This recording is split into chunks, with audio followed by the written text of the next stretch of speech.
¿Alguna vez mientras jugabas a las 12 de la noche te habló tu tía, mamá, abuela o esposa para decirte que estabas perdiendo el tiempo? ¿O alguna vez alguien te dijo mientras estabas jugando que en realidad te pusieras a hacer algo productivo porque lo que hacías no servía para absolutamente nada? Pues no te preocupes, a partir de este video vas a poderles decir que en realidad lo que estabas haciendo era investigación científica.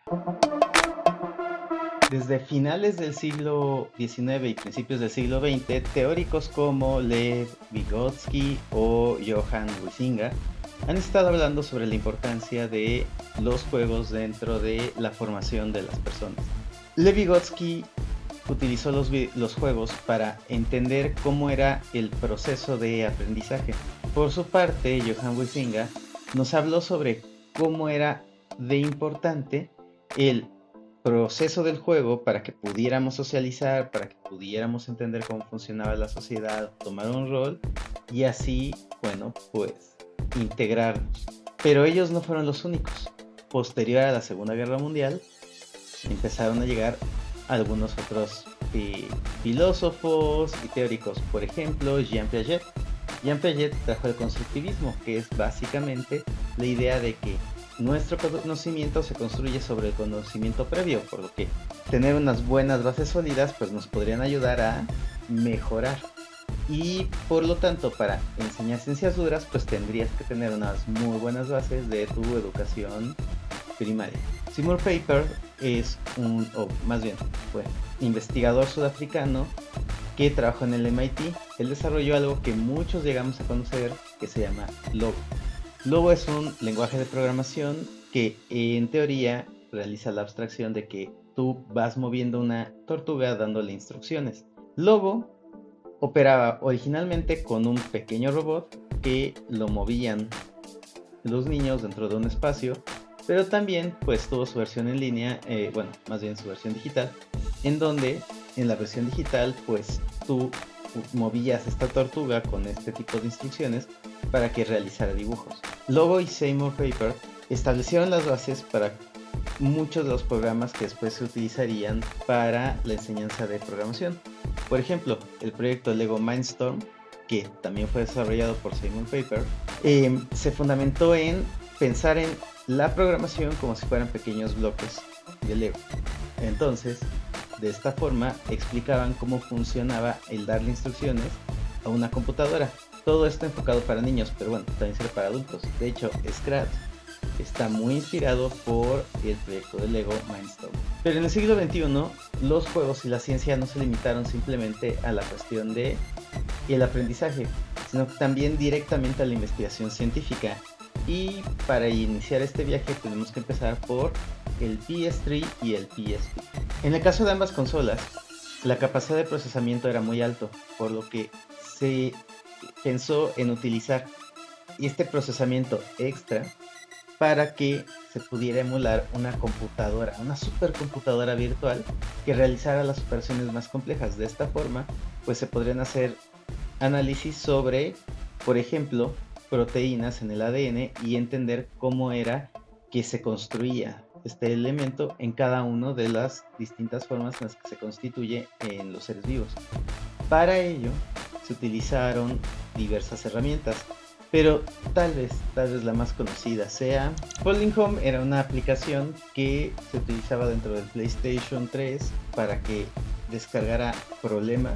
Esta información era procesada mientras el jugador lo tenía en stand-by y después esta información se subía otra vez a los servidores de las universidades. De esta forma se emulaba de forma virtual una supercomputadora. De esta misma forma, actualmente se utiliza para que el malware pues mine criptomonedas. Pero si se dan cuenta, el enfoque que se tenía en ese momento era generar procesamiento y aprovechar el hardware, porque lo que hacía falta era potencia de procesamiento.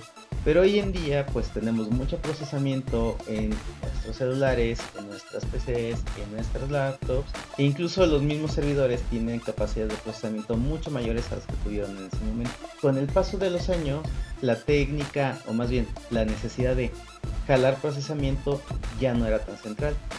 Lo que necesitaban ahora era creatividad. Las inteligencias artificiales que hacen todos estos cálculos y que analizan los datos Pues lo pueden hacer dentro del marco de lo ya conocido. No tienen capacidad creativa, es decir, no tienen la capacidad de hilar dos cosas que estén desconectadas y poder ver cómo se relacionan. Para eso necesitarían una instrucción muy particular. En ese sentido, lo que se le ocurrió a los científicos fue involucrarse más, pero ahora con los jugadores. A raíz de ello, pues se desarrollaron nuevas formas. Borderlands Science es un minijuego dentro de Borderlands 3 en donde se simplificaron cómo eran las proteínas del ADN para que tú pudieras reacomodarlas y que pudieran ver las formas en las que se pueden plegar.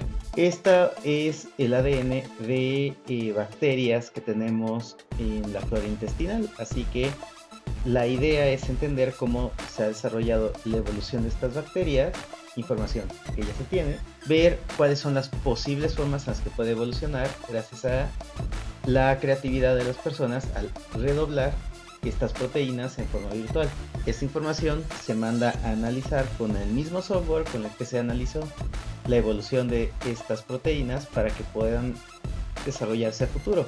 ¿Y por qué nos interesa ver hacia dónde podría ir la genética pues de las bacterias? Bueno, muy simple. Recuerdan que los antibióticos están dejando de funcionar, pues una de las soluciones es entender cómo van a evolucionar a futuro para poder generar antibióticos que funcionen mejor para atacar a las bacterias que nos enferman y que causen la menor cantidad de estragos posibles con las bacterias que nos ayudan dentro de la flora intestinal. Eso es tan solo una de las tantas aplicaciones que se están utilizando actualmente. Ahora, no solamente se han utilizado para la investigación de ADN, también podemos ver que se han utilizado para la investigación contra el Alzheimer al detectar los pequeños coágulos que hay dentro de las tomografías de pacientes, y esta información se la dan a la inteligencia artificial para que ella pueda procesarlo y sea más efectiva. Además, se ha utilizado para mapear, por ejemplo, cómo funciona cada una de las neuronas del cerebro de ratones y cómo se mapea una imagen en el ojo al recibir las señales eléctricas. Es decir, se han hecho minijuegos y se han aplicado el uso de jugadores a lo largo de los últimos 10 años para realizar investigaciones que, ojo, yo sé que parecen no tan interesantes, pero se dan cuenta de lo complicado que es mapear un cerebro, o cómo funciona totalmente el nervio óptico, o cómo funciona totalmente el sistema cardiovascular de cualquier órgano. Bueno, pues este tipo de cosas solamente pueden hacerse si alguien está checando esto. Y como no era viable tener un ejército de científicos, pero sí era viable tener un ejército de videojugadores con las habilidades ya entrenadas de coordinación y de detección de patrones, pues entonces esto ha ayudado mucho a la investigación científica para llegar a nuevos niveles. La mayor parte de las cosas que vemos en nuestra distopía presente, Cyberpunk, pues no están tan padres. Por ejemplo, nunca llegaron los autos voladores, pero sí llegaron las virus.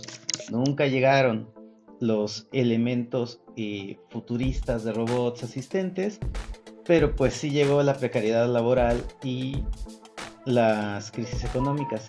Así que tal vez sea bueno que por lo menos en el ámbito científico la investigación sí se haya acercado un poco a lo que soñamos en los años 80 y 70.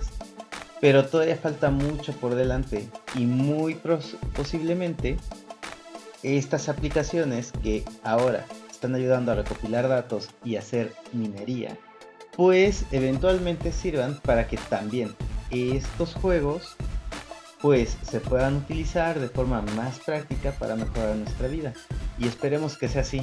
Si ustedes quieren más información sobre este tema, bueno, de entrada es que dejo información y el enlace a la escaleta aquí abajo en la descripción del video, y además les comparto mis redes sociales y mi correo por si necesitan alguna consultoría, ya sea en alguno de los temas de los videos para que revisemos juntos la información, o por si ustedes quieren, están haciendo un juego o quieren asesoría para sus proyectos de titulación. Bueno, yo estoy abierto para ayudarles en cualquier cosa que implique diseño de juegos y lo que está en la periferia del diseño de juegos.